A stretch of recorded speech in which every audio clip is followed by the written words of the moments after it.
जनाब, एक और अहम मामला है। हुकूमत ने 23 दिसंबर को पीआईए की बोली लगाने का ऐलान किया है, जिसकी कार्रवाई मीडिया पर बराह रास्त दिखाई जाएगी। बिलाखिर वो वक्त आ गया है। तो हुकूमत की जानिब से पीआईए निजकारी की दूसरी कोशिश के सिलसिले में 8 कंपनियों ने कौमी एयरलाइन की खरीदारी में दिलचस्पी का इजहार किया। ये लाइव दिखाई जाएगी। ये भी बता देते हैं कि निजकारी कमीशन को डेडलाइन खत्म होने तक 5 कंपनियों की जानिब से ही स्टेटमेंट ऑफ क्वालिफिकेशन जो है ना वो मौसूल हुए हैं और अब 4 इसमें शामिल हैं।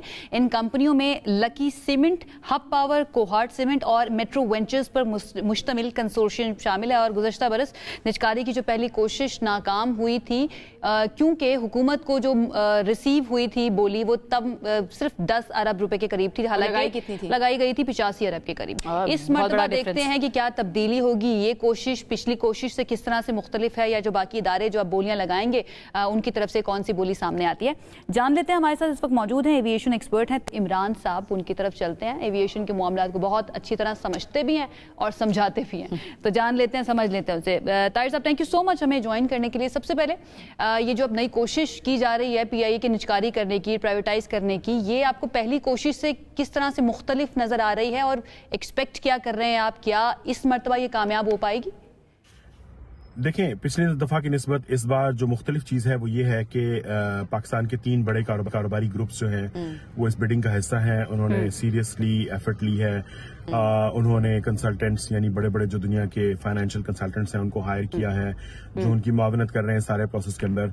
और दूसरी तरफ हुकूमत की तरफ से काफी सीरियस अश्योरेंसेज हैं। हुकूमत ने कैबिनेट में जाके मामले को देखा। उसके बाद हुकूमत ने कल जो है वो प्राइम मिनिस्टर ने लोगों के साथ मिलकर बात की है और उनको एश्योरेंसेस दिलाई हैं। और कैबिनेट के अंदर भी काफी खुल के इस पे बात हुई। तो मेरे नजदीक इस बार सीरियसनेस जो है वो दोनों तरफ से काफी ज्यादा है। और मुझे लगता है कि इस बार जो है वो प्रोसेस कोई ना कोई नतीजा निकालेगा, उसको वो फुलफिल होता है, फ्रूटफुल होता है। वो ठीक है ताहिर, सीरियसनेस तो आप कह रहे हैं इस बार दोनों तरफ से ज्यादा है, लेकिन क्या कोई इस अमल में कोई इस्लाहात भी की गई है गवर्नमेंट की तरफ से जो सरमायाकार हैं उनके लिए अट्रैक्टिव बना सके पीआईए इस कोशिश को? मेरे नजदीक से जो डिफरेंट है वो ये है कि इस्लाहात की बजाय वजीर आजम ने तसल्लियां दी हैं, गारंटियां दी हैं। आपके सामने रेकोटिक का मामला है, हुकूमत ने उसको प्राइवेटाइज किया, जो भी है उसकी बोली लगी। और फिर बाद में जो कुछ वो हमारे सामने है, तो इस चीज को 100% या पत्थर पर लकीर नहीं समझा जा सकता। कल अगर शहबाज शरीफ ज़ेरे अताब आते हैं, उनके मामलात खराब होते हैं, तो उनकी बात की क्या वैल्यू रहेगी? अगला आने वाला वजीर आजम किस तरीके से इसको डील करेगा? तो ये बहुत सारे सवालिया निशान है जिनको Pakistani business point of view से, पाकिस्तान की सियासी पॉइंट ऑफ व्यू से हतमी नहीं कहा जा सकता। तो लेकिन इस दफा जो सबसे ज्यादा जो हुकूमत की तरफ से काम हुआ है वो ये कि उसने एश्योरेंसेस दिलाई हैं, उसने यकीन दहानियां दिलाई हैं कि जी हम पूरी कोशिश करेंगे, हम आपका साथ देंगे।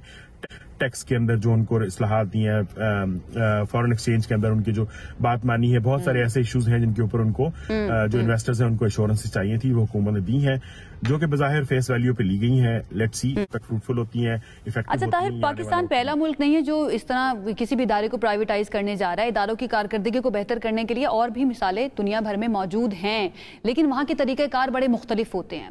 ये जो अब पीआईए की निजकारी के लिए कोशिश की जा रही है, लेट्स सपोज अगर हो जाती है पीआईए की निजकारी, आपको लगता है कि इस सेक्टर के लिए बेहतरी होगी? हमारी एविएशन इंडस्ट्री के लिए बेहतरी होगी प्राइवेटाइज होना पीआईए का? नहीं पड़ेगा, क्योंकि पीआईए एक बहुत हद तक पाकिस्तानी एविएशन सेक्टर के बहुत सारे हिस्से से रोल बैक कर चुकी हुई है। दूसरी एयरलाइंस ऑलरेडी वो सारा जो शेयर है वो ले चुकी हैं। इंटरनेशनल एयरलाइंस जो है वो नहीं आ रही हैं, तो सारा जो पीआईए का हिस्सा वो काफी हद तक उसके हिस्से बखरे किए जा सके हैं। चंद रूट्स के ऊपर चल रही है, जहाज उसके पास नहीं है। तो एक बहुत हद तक बहुत बुरे हालात हैं।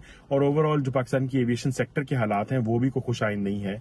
पाकिस्तान की दूसरी बड़ी जो एयरलाइन है वो आजकल बैंकरप्ट नहीं हुई तो बैंकरप्सी के दहाने पर पहुंची हुई है।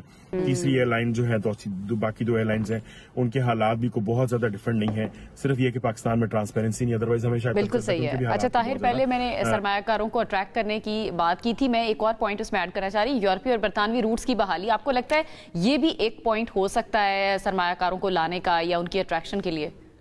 देखिए, जो यूरोपीय रूट्स हैं उनकी बहाली से एक सुपरफिशियल असर है। ऑफ कोर्स सारी बातें वो लुक्रेटिव रूट्स हैं, लैंडिंग स्लॉट्स हैं, उन सारियों का एक बेसिकली इफेक्ट है, तो ऑफ कोर्स उसके नतीजे में बढ़ेगी।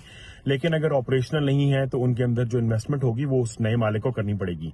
तो अगर मैं लेट से वो लंदन की फ्लाइट शुरू करना चाहता है या दोबारा से मिलान की फ्लाइट शुरू करना चाहता है, तो उसको तो उसको सारा पैसा जो है वो खुद यूज करना पड़ेगा, सारा इन्वेस्टमेंट खुद करना पड़ेगा, जो कि उसके लिए सिर्फ उसका फायदा ये होगा कि पीआईए के पास लाइसेंस है और पीआईए जो है वो फ्लाई कर सकती है, दैट्स इट। और इसके अलावा मजीद कोई ऐसी चीज नहीं है जो कि उसमें वैल्यू एडिशन, लेकिन ये भी एक बहुत बड़ी चीज है जो कि एसेट के तौर पे पीआईए की सेल में काम आ सकती है। बिल्कुल ठीक है, बहुत शुक्रिया। ताहिर इमरान हमारे साथ मौजूद थे, इस अहम इशू पर अपनी राय दे रहे थे।